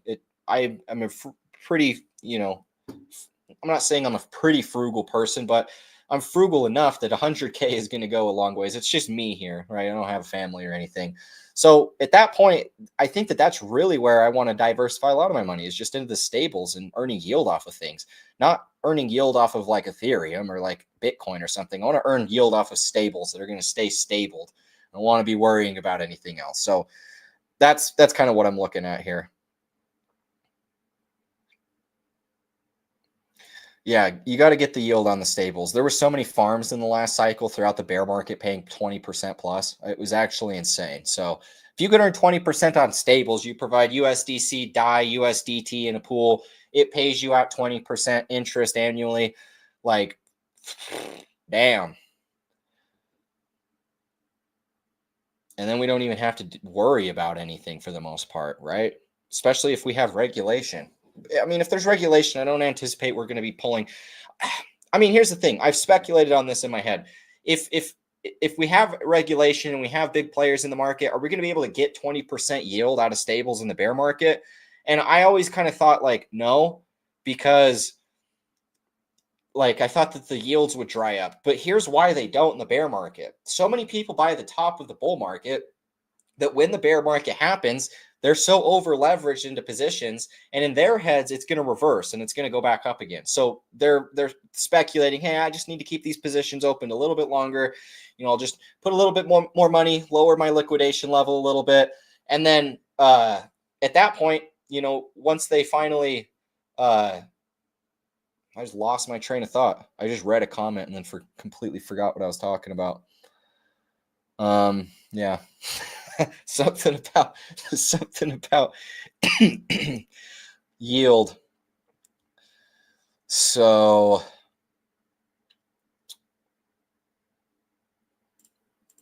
You can live 5 years free for 100K. 5 years. Could I live 5 years at 100K? Probably not, but maybe. It'd be close. I don't spend very much money. I wouldn't be surprised if I could. I mean, I could do it. I could, in theory. But how much is my rent? And yes, I haven't officially bought my own house yet. How terrible of me.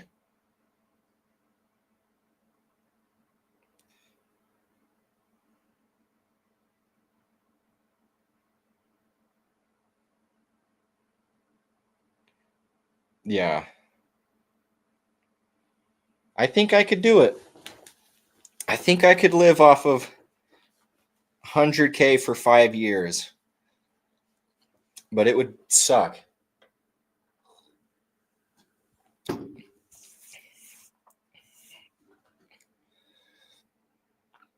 Are there actually liquidity pools where you can get 10%? Yeah, there really was throughout the entirety of the bear market. Oh, yeah. Now I remembered my whole point before I lost my train of thought. So the reason why liquidity pools will continue to pay so well throughout the bear market is just simply because of the over-leveraged people. You have so many people that are thinking in their head that the market's going to rebound and keep going up. Where the hell is the Wall Street cheat sheet when I need it? Here, pull it up. Hopefully I can share this. Okay.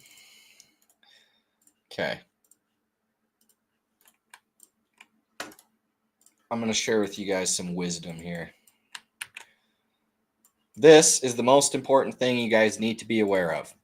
At the top of the cycle, when we go into complacency and we're making that lower high, this is where everybody gets over leveraged. So at the top of this lower high, all of these people that were worried about getting liquidated, that were taking their longs here, they're already at losses at the top, right? So at the top of this lower high, they're like, man, my liquidation's like right here. I'm so close to getting liquidated. I'm just going to add a little bit more before it starts to make that next big run.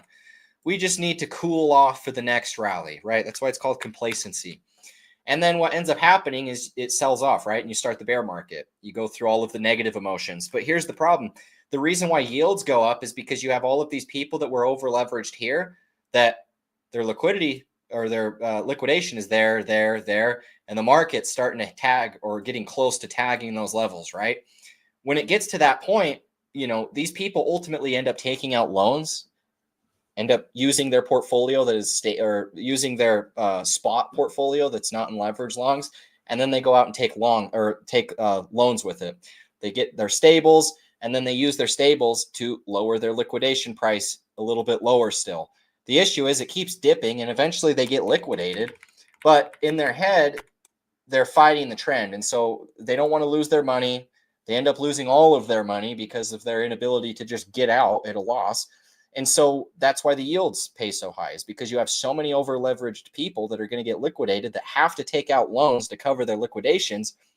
So then people like us that took our profits at the top, that are just sitting on stables, that we can farm them to the noobs that are going to lose all their money, you know, we're the ones winning at the end and they're the ones losing. So it's tricky if you're on the wrong side. But if you're on the right side, you don't have to risk very much and you can make a ton of money off of it. Better to have an abundance mindset. Amen. H-bar is great. I lost mine when I got hacked. Never bought it back. Really do believe in it long term, though. H-bar will be a premier crypto, in my opinion. You'll need to look at PulseChain, 10%. Yeah, honestly, PulseChain's yields are insane for stables. And that's the beauty of all of these chains. Really, you know, like we have multiple chains to be able to earn off of. So like when one chain might not be paying the same yields, rotate to the other chain that is. And, you know, I actually have seen yields on PulseChain well above 10% throughout the entirety of this cycle. So it's not like it's only in the bear market at all. LP pays an extra 4%. Yes, but impertinent loss. So I guess you could provide single-sided liquidity. And then at that point, I guess I need to learn more about how to that's the thing with, is it V3 or V2 that you can now set like basically like sell orders in the liquidity pool, which is what BankX did for hacks on PulseChain for so long, or hacks on Ethereum for so long. They went and set a sell order at a certain price with their liquidity. So every time the price hit that, it would just automatically exit from the liquidity pool. V2. So yeah, honestly, liquidity pools, if you have a lot of money, especially, that's an even better way to exit your position, because when you exit your position in a liquidity pool, it doesn't jack up the chart as much either. So you can actually sell a lot of money through the liquidity pool without even wrecking the price. It's when you go and market sell and it just eats out of the liquidity pool all in one go that you have to eat all that slippage. Oh, so it is V3 that you can set the sell orders. So if you have the opportunity to be able to provide liquidity on a V3 exchange or a DEX, you can literally just set your sell orders, and then you're going to get the benefit of the extra 4% in the liquidity pool for doing that. And the issue with liquidity pool giving prior to V3 was the fact that you could, suffer impertinent loss. So that's kind of there's a lot of value in understanding some of this stuff, right? Because not only will you be able to get out of your position at a better price, but everybody else will as well. You're not going to wreck the chart. You're not going to cause short-term fear if you go and sell a bunch at once. Because if you have like 100K into some token, there's only like 500K in the liquidity pool and you need to sell. At that point, like it becomes tricky to be able to actually exit out of your position without nuking the price, right? So that's why understanding liquidity giving is pretty important if you're actually going to end up with a decent chunk of money, assuming you're just holding XRP or like Ethereum or some safe crypto that's got plenty of liquidity on chain and even off chain. You don't got to worry about that. But some of you guys are going to buy into some of these random meme coins and low caps, and you're going to end up with a big old chunk of the supply that becomes worth a lot, and then you're going to run into the issue on how the heck you actually take your profits. Happens. Hey, D.I.Y, I see a lot of people calling a top for BTC here. What do you think? I disagree. I don't really know why people are calling a top. Yeah, it looks bullish to me, man, honestly. There's really nothing. The only reason it even dropped was because of the DeepSeek news, and that was literally like Temu for ChatGPT. So there's no real backing on any of that. Quit spamming the chat. I'm going to block you. Hello, everyone. I'm late. Yeah, I also screwed up on telling everybody the time. I put the time in wrong twice, so my bad. Tetra will have automated LP management, massive gains. So yeah, see, that type of stuff's awesome. That's like really valuable. And that's kind of the beauty of this cycle is we finally have like real legitimate, I don't know, like we've had real legitimate projects prior to this cycle, but it seems like now we're getting a lot more to like true DeFi on chain. Last cycle we had DEXs for the first time. This cycle we have like actual ways to be able to, make money and whatnot. So it's pretty awesome.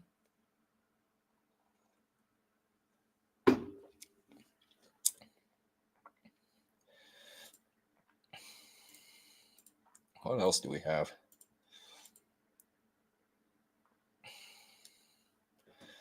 Anything exciting going on here on chain?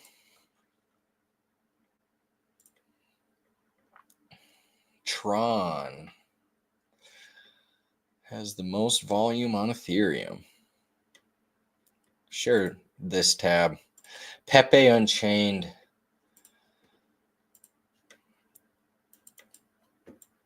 How many of you guys ended up getting into this for my video?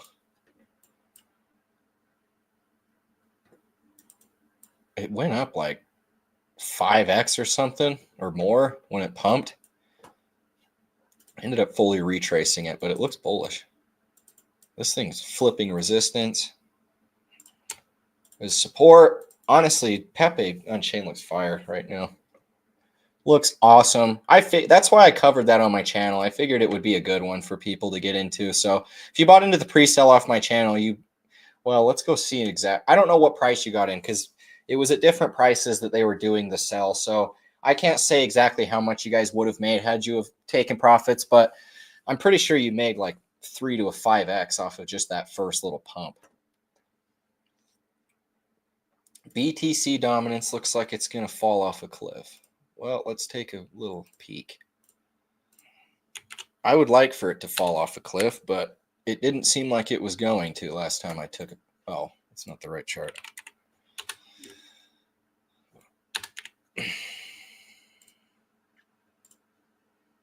Man, it's right there. It's right there. We're all praying that this dumps, but oh, it's right there. Man, I don't know, man. So far, it's held the support, right? It's held the trend line, and it's still trended up. So what it has to do, this could be like an A, B, C up before it did something like that. That would be the bearish scenario that I would see. Or it's just going to go hee hee, boom, and just make one more final go. Kind of like what it did in the last cycle before we ended up finally making the ending point. Everybody thought that BTC dominance was going to drop and altcoins were going to move. And then it just made this gigantic run when Bitcoin made its run into new all-time highs. So we could see something similar right here play out. Right now, it's kind of iffy. It does look like it wants to go higher. But if we reject right here and we never, make it back up to that same high, we do have that very real potential of the rotation finally taking place. But we do know if this thing is to drop and fail this support and this becomes resistance, that's the reversal for Ethereum. That's a reversal for the altcoins. Everything is going to start running in that move. So it'll honestly be a really fun time. We got to see that thing break down, though. I don't want to see it go for another high. If we do, whatever. We don't really have a choice, but it would be awesome to see it drop.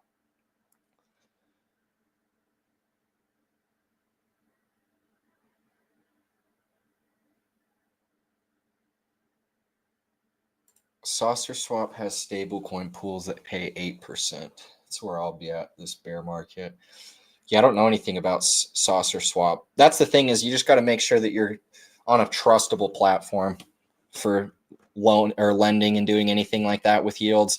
As long as you can get on a safe platform, I'd rather earn lesser of an ROI on a safer platform than I would, trusting a riskier one for more. If there's some sketchier platform paying 20%, I'd take the 8% on a, safe platform.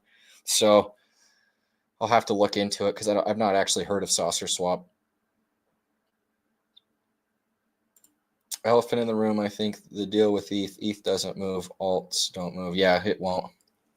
Altcoins are reliant upon Ethereum. I mean, Ethereum's the liquidity layer. Everything's bonded to Ethereum. Even all of like the EVM chains, like they're EVM so that they can be compatible with Ethereum. So they really rely upon all of that. If Richard Hart's case gets dismissed, do you think major influencers will change their opinion on Hex, Pulse, etc.? I mean, realistically, people are already starting to change their opinion on Richard Hart. Like, what's his name? Shill Gates came over and started making. I mean, so B Roots was the first one. Him and Ian Heinisch, they were the first two to come over and start making PulseChain content outside of the PulseChain network. And then I came over, and around the same point that I came over, BitBoy came over. BitBoy mainly grifted, but BitBoy ended up coming over. We talked at that PulseChain conference together in Vegas. And then Shill Gates just recently came over as well. And Shill Gates was one of the bigger influencers in the last cycle. So, I mean, like, you have me, Shill Gates, you have BitBoy, B Roots has been here. He's like the premier dude over here that's been here before everyone. So, like, there is a lot of like fairly decent people over here for the most part. Like, there's at least people giving it a little bit of recognition versus the last cycle.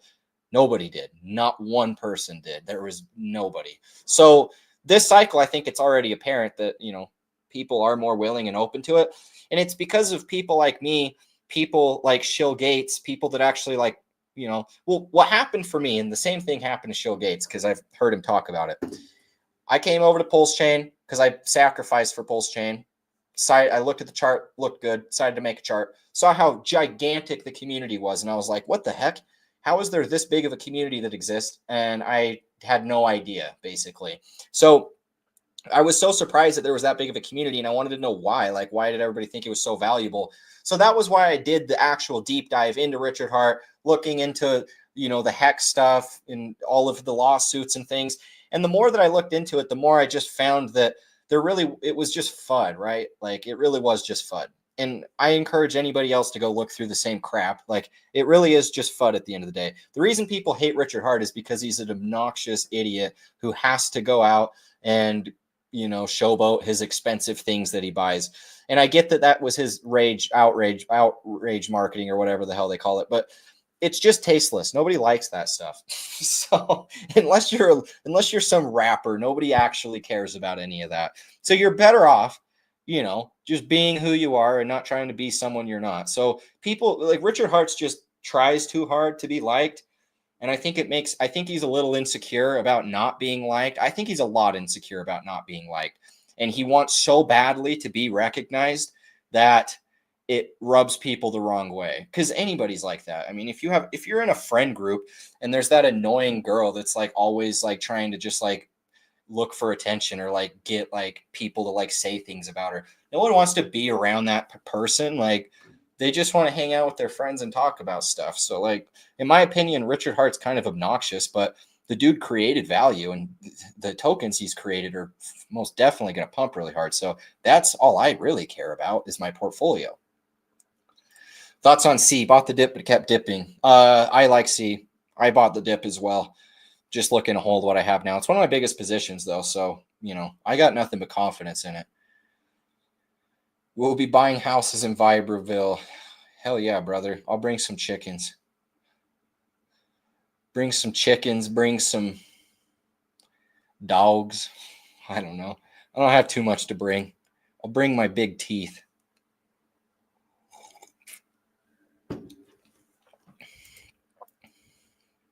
Thought-provoking F to 12K. Richard Hart sells into stables. The whole market dumps.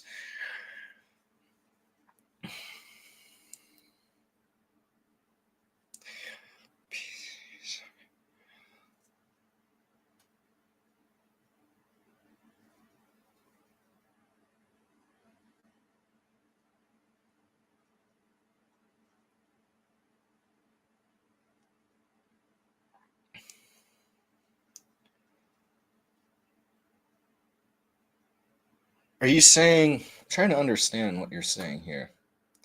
F to 12K. Richard Hart sells into stables. The whole market dumps. Richard Hart injects massive amounts of yield into PulseChain. Second bull exists within PulseChain copy of ETH. I mean, what the thing is the I mean, the second bull run in PulseChain can happen with copies because it's already happening right now. Like, that's the copies on PulseChain is arguably like the most, well, it's like where a lot of the volume is right now and has been. So I think that that's inevitable. But the problem is, like, there can't be a true bull run just within PulseChain taking place around copies of Ethereum because of the fact they don't have any like use case. They're just copies. So if like there was a protocol that decided to, like actually use their free copies, then that would be great, but it comes down to like the other, like Aave and like Chainlink and like Maker and all of these other cryptos that got PRCs for them when PulseChain went live. They would actually have to like utilize them somehow. It is possible, but they'd have to add framework for PulseChain. And I think that'd be an amazing opportunity. Like, it really would be great. And that's the speculation, is that maybe that does happen on PulseChain. Do I think that it will happen? To a small degree, it can. I don't think it's going to be like some huge thing that happens and takes over all of the crypto community. To be honest, the thing about PulseChain is literally just a fork of Ethereum. And it's the forked version of Ethereum that doesn't work. So all Richard Hart did was increase the block size and then like tweaked a couple small things with Ethereum. So PulseChain has the same issues that Ethereum does. The reason we don't see it is because there's not as much volume. If PulseChain had the same amount of volume as Ethereum does today, the fees would be out of this world. So PulseChain in and of itself doesn't add any value as far as like technology. It doesn't necessarily like like enhance anything. For me, the value of PulseChain was always when Richard Hart pumps it, so I can make money. And that's kind of the tricky thing is like, you know, there's other chains out there, there's other dexes out there, you know, that's valuable, but like what is going to separate PulseChain from everything else? To me, what would separate PulseChain from everything else would be if Richard Hart pegged P.I., because then it would actually have a selling point.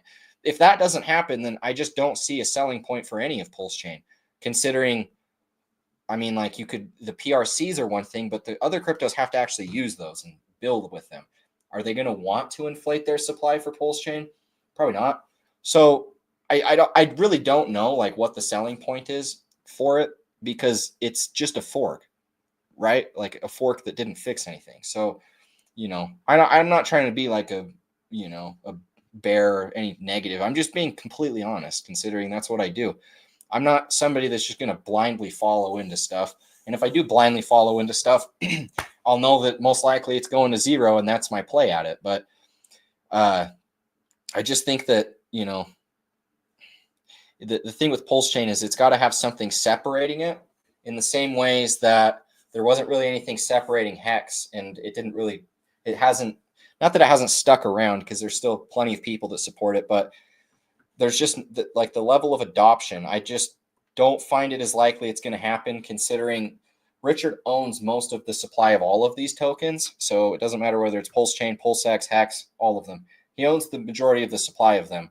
So other exchanges aren't going to want to list them, because why would they list to enrich one person, even if that one person swears that they won't sell? And I trust that he's not going to sell, but other exchanges, they don't really work on trust. They work on just how things are. So like having one founder own 90% of the supply and all of his tokens, like that's kind of Ponzi-nomics at the end of the day, which is why PulseChain and the whole community is going to pump so hard. He owns the supply. A lot of the supply is locked. Doesn't take as much liquidity to pump the price, you know, and when he provides liquidity and the price is pumped, that's the value of PulseChain. So as of right now, that's the value of PulseChain, is Richard Hart pumping it. Outside of that, unless P.I. pegs, or unless they utilize the PRC somehow, I just don't see anything for it long term. And that's, you know, all cryptos. It's not just PulseChain. I don't mean to be negative towards it, because I'm building over here as well.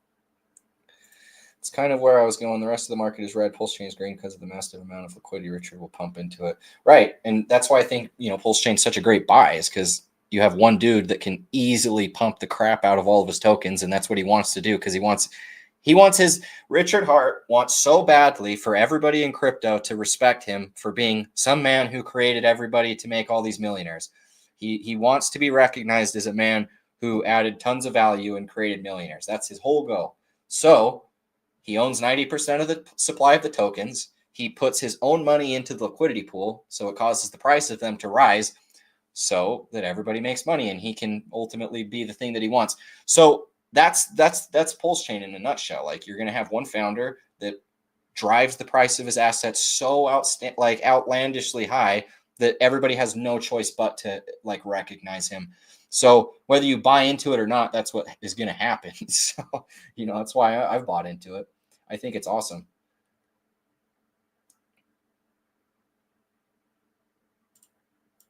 Totally get it, bro. That's why I listen to you. I love your insights. I appreciate it, man.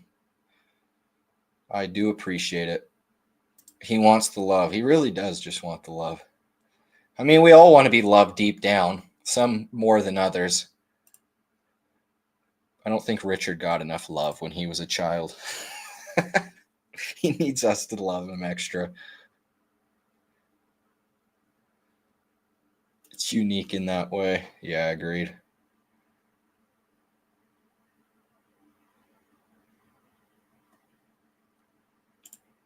OX Hex. OX Hex. What is that?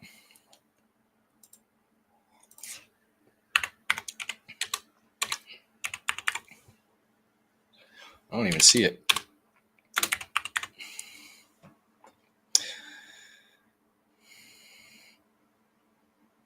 OX Hex is in like Ethereum Hex? I'm confused by what you mean. What does Hex even look like right now? Is it holding support? It is holding still.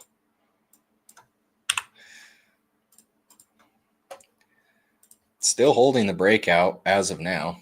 Assuming Bitcoin's going to hold this breakout, I would assume Hex does the same thing and then it reverses from here. So honestly, this thing's just breaking out as it stands. Looks like it's just retesting that downtrending resistance's new support.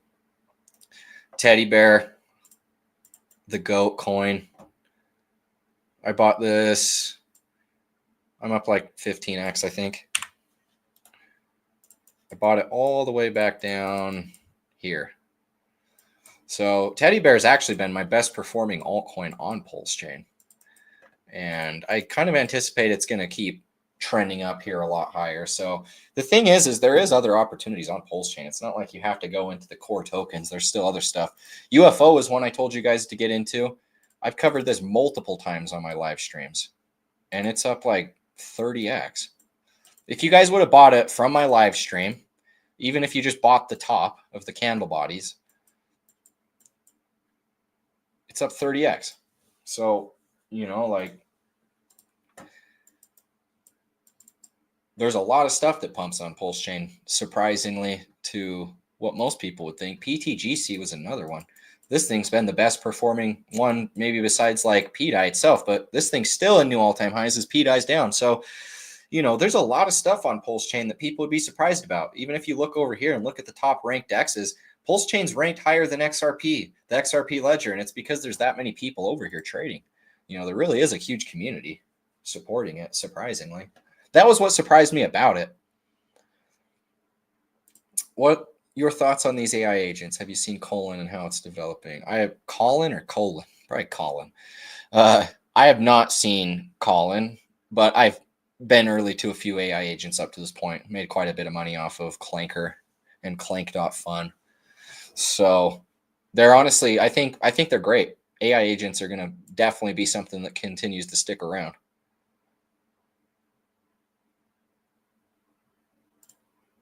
OX Hex is a Hex PulseChain brother. He's made some. Oh, he reached out to me about these, actually. Yeah. He definitely reached out, I believe. Yeah, these things are all ripping. It's hard to know. I mean, at 430K market cap still can go plenty higher. The thing about Hex and PulseChain people is they understand liquidity giving and how supply works and stuff. And so you have a lot of people that are developing these cryptos that just absolutely moon because they're, you know, they actually really have a good understanding of how to make things rise in price over there. So you know, as much hate as the people on PulseChain get, they really are like way smarter than most of the other people on these other chains that I've communicated with.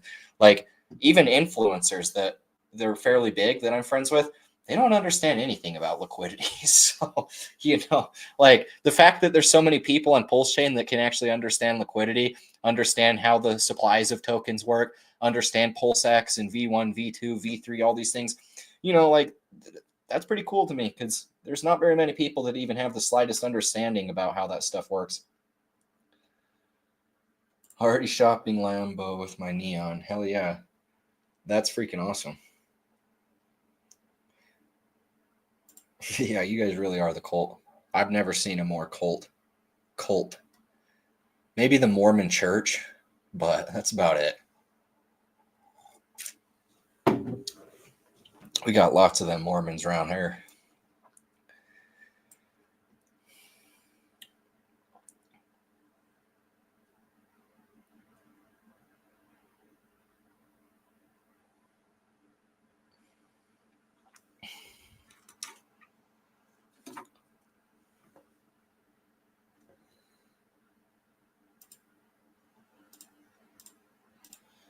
Where is Musket? All the silliest crap is pumping these cycles. It's honestly so insane. Yes, I'm in Utah. Lots of Mormons. We got so many of them. I mean, Dallin's a Mormon, which they call themselves Latter-day Saints. They no longer identify with Mormonism. That's like a derogatory term now. I'm also a Christ believer. The classic. He sits right above my office every time I record a video.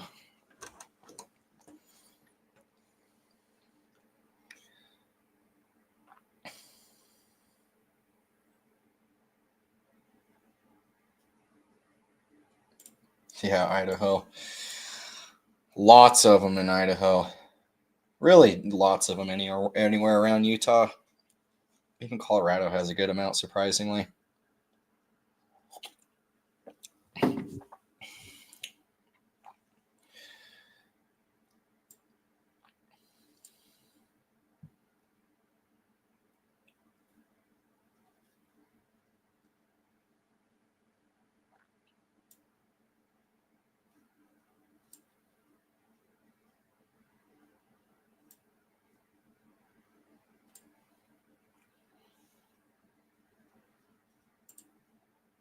Yeah, I used to do a lot of therapy when I was younger. Had some problems when I was younger. Mainly like just when you, like, I just started hanging out with bad people, to be honest.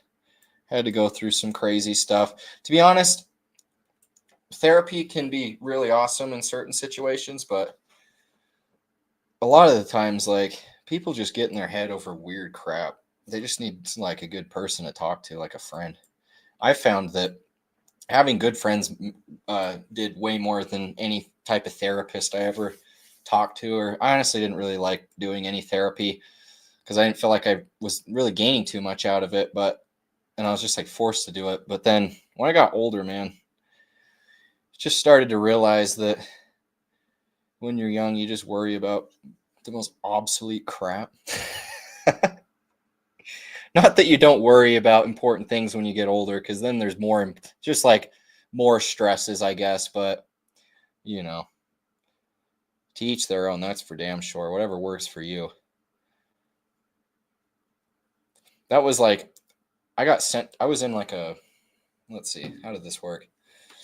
I got sent to a therapy program. I turned 17 in a psych ward and I turned 18 in a therapy program. And then I got into crypto very shortly after I got out of the last program. So it was really like crypto that pretty much saved my life, because I was like, I don't know, like I had already made the decision in my head. I wanted to change my life and do better and like focus on something that was really worthwhile. And it was like the week after I got out that Dallin showed me Bitcoin and told me about it. And then it just kind of clicked. So I'm really fortunate as far as that goes.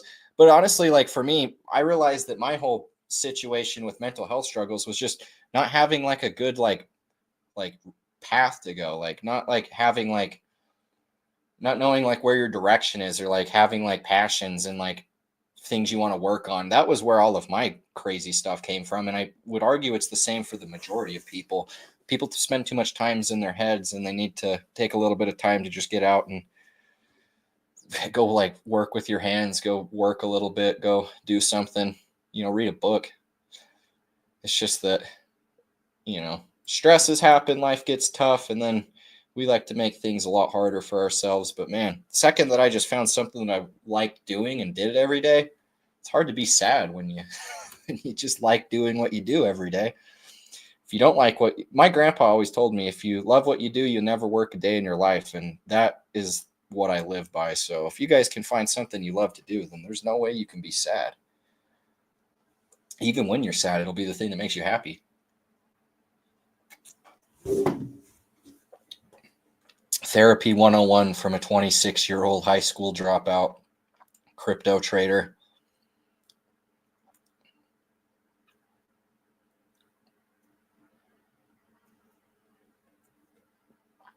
Had to get it all out while we were young. Now we are saints. Yeah. Maybe you're a saint, brother. Yeah, honestly, though,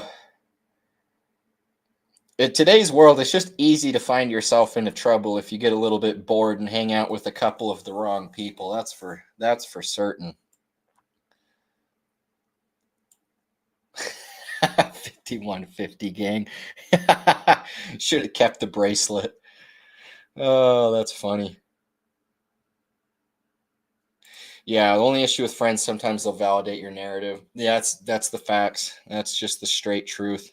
Well, that's exactly what they will do. That's why, like, you have to have friends that are honest and, like, good.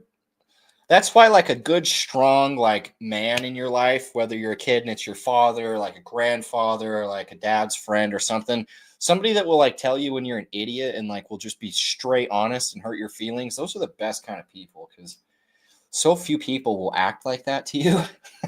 Like, I hate hurting people's feelings, and I'll purposely say things to not hurt people's feelings. So, like, you know, that's, you got to you got to find people like that, because, if you find that one guy that'll just tell it to you how it is, it might humble you, and that might be exactly what you need. The humbling experiences are the best, that's for sure.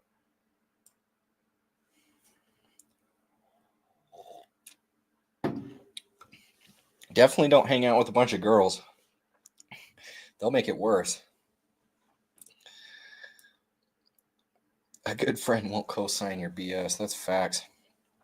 Straight up. That's one thing about Dallin. He's like the only friend that I've kept over the years where I just hang out still consistently to this day, because we're not, like, if we disagree about something, like, we'll disagree with each other. We don't have a problem with doing that type of stuff. And if I feel like he's an idiot, I'll tell him, and vice versa. Not in a rude way, obviously, but you gotta have those kind of people in your life. Otherwise, you're just gonna keep going around in circles over and over. It's a tricky thing to accept that you're your own worst enemy.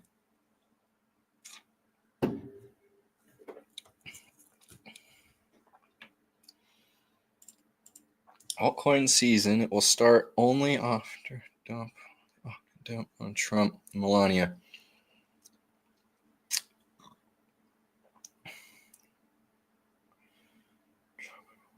What are those tokens even doing anymore? Official Trump. $25.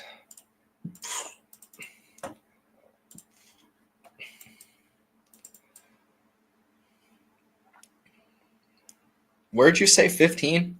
10, 15? I think that's a realistic place to target. We already hit the 618, so probably the 786. Yeah, I think you're right. Honestly, it really was the Trump team siphoning all of the liquidity out of the market that kind of wrecked our short-term momentum. Everybody was dumping all their altcoins to go and chase into these. So I would have to, we're waiting on ETH to pump, and we're waiting on the Trump team for everybody to dump the Trump tokens. Yeah, but it also goes to show that if a token can jump to like $100 billion in market cap, or it was like $75 billion in market cap in a day, we're going to see some crazy stuff going around this cycle.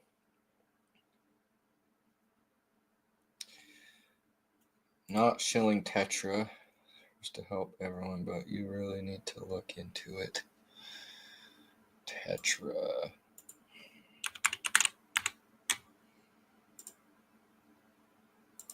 Is this on PulseChain? Yes.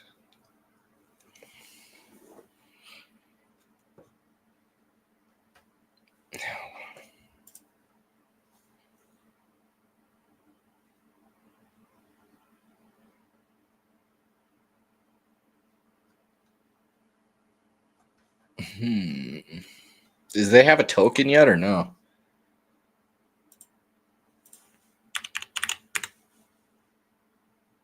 Yes, they do.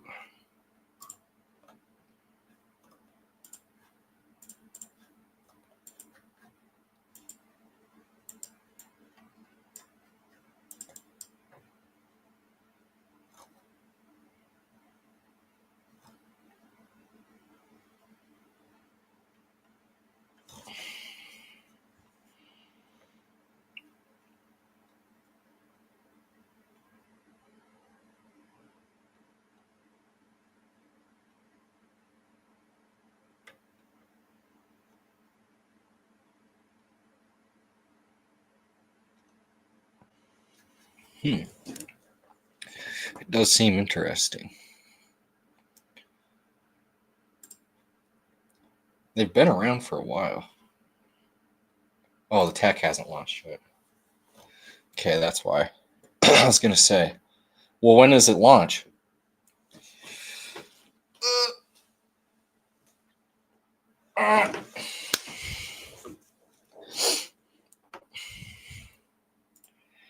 The neon chart. Yeah, the neon chart looks really solid. Yeah, I was going to say that was like 2 years worth of price history. February 21st.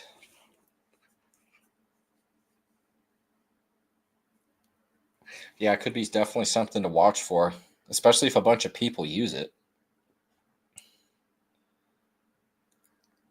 Where? Mm-hmm.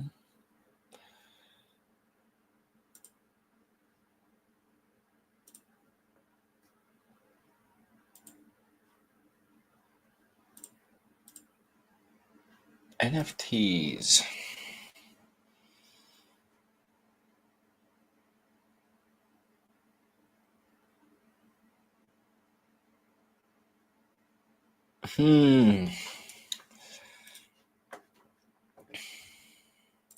Just lost my train of thought. I was going to tell you about something, but I've forgotten. I don't know. Well, if you guys have any final thoughts, feelings, questions, concerns, drop them below. Do you own Richard Hart tokens? Yes. I do have well, just Richard Hart tokens or PulseChain as a whole? Because I definitely have some. Picking up NFTs. I think NFTs are going to have another run here fairly soon. It's Ethereum. I mean, NFTs aren't going to move until Ethereum moves for sure. But I'm still just holding my crypto punk. I still think that this thing's going to. I mean, the dollar chart is just a big wyckoff. This looks just like Ethereum. And in the last cycle, this was the COVID dip right before it reverses. This chart looks identical to a lot of the bottoms of the last cycle. The crypto pair looks exactly like the gold fractal, which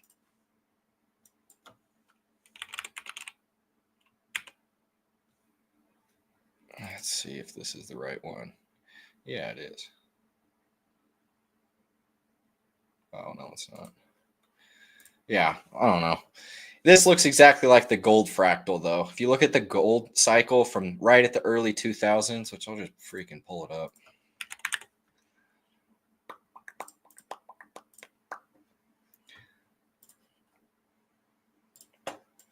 If you go all the way to the first cycle for gold, it did this exact pattern where it makes this kind of consolidate. What the fudge?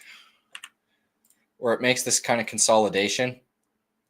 And then it breaks down and makes that rounded bottom. And then after the rounded bottom, everything skyrockets. The freaking price of the crypto punks. The floor price. God damn it, I didn't even share my screen. Okay. This is what I meant. So the gold fractal is this. Makes that first big cycle. It kind of consolidates. And then it makes that final capitulation, that rounded bottom formation. And then it goes into its new cycle. The price of crypto punks is doing that exact same chart to a T. This is the consolidation. This is the final lower low, the rounded bottom. It even did the same inverse head and shoulder that it did on the gold chart down here. Shoulder, head, shoulder, breakout. It's all the exact same chart. And that's what's exciting to me. We might even be able to pull up the price of CryptoPunks. Hold on.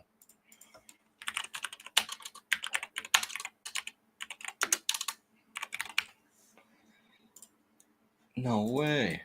We can. Oh, I already made this chart. Look. Would you look at that?